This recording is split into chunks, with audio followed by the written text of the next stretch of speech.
नमस्कार दोस्तों, आज हम जिस मेडिसिन के बारे में चर्चा करने वाले हैं, उसका नाम है लोप्रामाइड। इस वीडियो में हम उसके यूजेस, साइड इफ़ेक्ट्स के बारे में चर्चा करेंगे और क्या डोज़ होती है।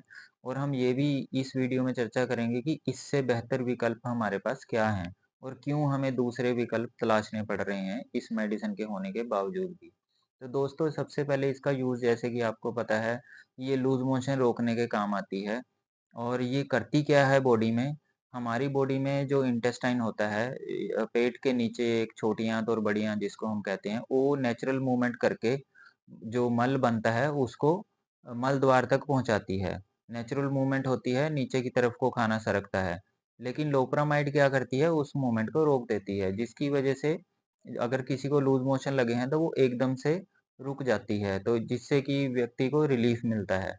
अब दोस्तों, इसके कुछ साइड इफ़ेक्ट के बारे में चर्चा कर लेते हैं। दोस्तों, लोप्रामाइड खाने से इंसान का पेट दर्द हो सकता है, उसको गैस बन सकती है, कब्ज़ रह सकती है, उसको सर चकरा सकता है, सर दर्द रह सकता है। इन सारे साइड इफ़ेक्ट होने के बावजूद उसका पेट दर्द भी हो सकता है। तो दिक्कत क्या है इस मेडिसिन को लेने में? दिक्कत यही है कि ये जो खाना है या जो मल जो बन जाता है बॉडी में, वो ज़्यादा देर तक इंटेस्टाइन में रहता है, क्योंकि ये मूवमेंट को रोक देती है। तो वो क्या करता है, वो इसमें से लिक्विड सारा एब्ज़ॉर्ब कर लेता है हमारा शरीर, जिस वज़ह से वो सॉलिड हो जाता है और इंसान को कॉन्स्टिपेशन हो जाती है, जिसको हम कब्ज़ कहते हैं। तो ये इसका सबसे बड़ा साइड इफ़ेक्ट है इस मेडिसिन का। दोस्तों, अब हमें दूसरे विकल्प क्यों तलाशने पड़ रहे हैं इस मेडिसिन के होने के बावजूद भी? जैसा कि मैंने आपको कहा, ये इंसान की नेचुरल जो मूवमेंट है बॉडी की, जो भगवान ने नेचुरल मूवमेंट दी है हमारी बॉडी में, उसको रोकती है। तो आप जब भी नेचुरल चीज़ से छेड़खानी करेंगे तो उसके परिणाम तो भुगतने ही पड़ेंगे। इसलिए मेरा आपसे सबसे अनुरोध यही है कि इस मेडिसिन को तभी लेना है जब आपको इन्फेक्शन वाली टैबलेट ना काम करे। इन्फेक्शन वाली टैबलेट हम लूज़ मोशन में लेते हैं, जिसका नाम है ओफ्लॉक्स और निडाज़ोल या ओनोफोजेड, उसके कई ब्रांड आते हैं। उस मेडिसिन को आपने पहले लेना है, सुबह-शाम लेनी है 5 दिन वो। अगर उससे और स्पोरोलैक टैबलेट से, उसके साथ स्पोरोलैक टैबलेट भी लेनी है। अगर इन दोनों से आपका फ़र्क नहीं पड़ता, तब आपने ये लुपिडियम टैबलेट लेनी है।